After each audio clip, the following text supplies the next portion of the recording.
Shalom saudara, kiranya anugerah dan damai sejahtera dari Allah boleh senantiasa menyertai setiap kita. Saudara yang terkasih, bagi sebagian besar orang, menunggu seringkali adalah sesuatu yang membosankan.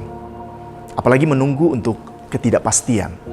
Untuk sesuatu yang jelas, untuk sesuatu yang pasti, mungkin orang masih bisa sabar menunggu. Tapi saudara, jika tidak ada kepastian, menunggu bukan saja menjadi sesuatu yang membosankan saudara, tetapi juga menjengkelkan. Namun saudara, kalimat menunggu atau menanti itu membosankan sepertinya tidak berlaku bagi seorang yang bernama Hana. Dalam pergumulannya menantikan seorang anak, Hana tetap sabar menantikan jawaban Tuhan. Mengapa demikian saudara? Karena Hana memiliki keyakinan dan pengharapan yang teguh kepada Allah. Keyakinan itulah yang ditunjukkan dengan sikapnya yang terus berdoa, memohon kepada Tuhan. Saudara, kalau kita baca di dalam Perjanjian Lama, ada beberapa wanita yang dikatakan mandul. Sarah, Ribka, Rahel, dan juga Hana. Dan dalam pergumulan dan penantian itu saudara, keempat wanita ini menunjukkan respon yang berbeda-beda.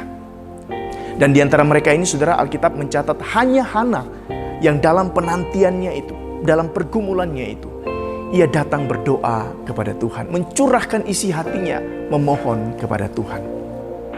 Saudara, hal ini tidak dilakukan oleh Sarah. Sebaliknya, Alkitab mencatat ketika Sarah mendengar bahwa ia akan mengandung, ia tidak percaya dengan berita itu.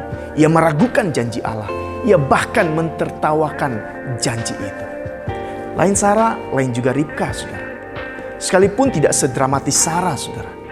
Namun Alkitab mencatat dalam pergumulan penantiannya itu, Ribka tidak berdoa kepada Tuhan.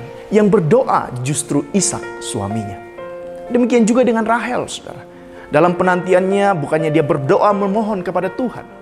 Rahel malah sibuk merajuk dan menuntut kepada suaminya, Yakub, agar ia diberikan seorang anak. Jadi saudara, hanya Hana yang dalam penantiannya itu ia datang mengungkapkan isi hatinya kepada Tuhan. Dia menantikan jawaban Tuhan dengan penuh kesabaran. Dan kita tahu saudara, ending dari cerita itu, dari penantiannya yang panjang itu, ternyata itu sesuatu yang tidak sia-sia di hadapan Tuhan. Tuhan ingat kepada Hana dan memberikan kepadanya seorang anak yang kemudian dia beri nama Samuel. Saudara, dari penantian Hana ini ada 3 hal yang bisa kita pelajari.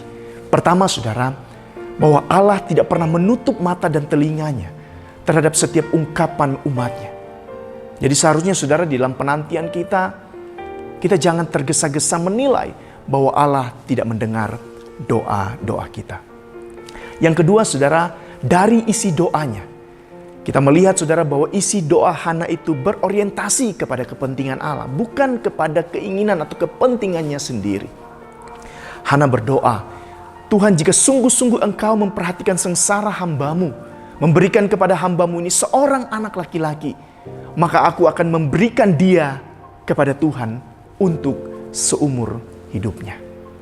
Yang ketiga saudara, bahwa Allah pasti akan menjawab semua permohonan dan doa umatnya, jika permohonan dan doa itu dinaikkan sesuai dengan rencana dan tujuan Allah. Nah saudara yang terkasih, apa yang sedang saudara tunggu saat ini? Apa yang sedang saudara nantikan dari Tuhan hari-hari ini? Saudara, apapun itu, mari datang kepada Tuhan di dalam doa. Mari ungkapkan segalanya itu di hadapan Tuhan. Sebab Dia Allah, sumber pengharapan kita yang sejati. Marilah kita juga sabar menanti jawaban dari Tuhan itu. Karena kadang Allah menjawab permohonan kita itu tidak secara langsung, tetapi secara bertahap. Allah ingin saudara, Allah ingin melihat apakah kita betul-betul di dalam penantian itu, betul-betul berharap, betul-betul bersandar, betul-betul percaya kepadanya. Mari datang kepada Tuhan, dan saudara tidak akan pernah kecewa dengan penantian saudara. Tuhan Yesus memberkati. Amin.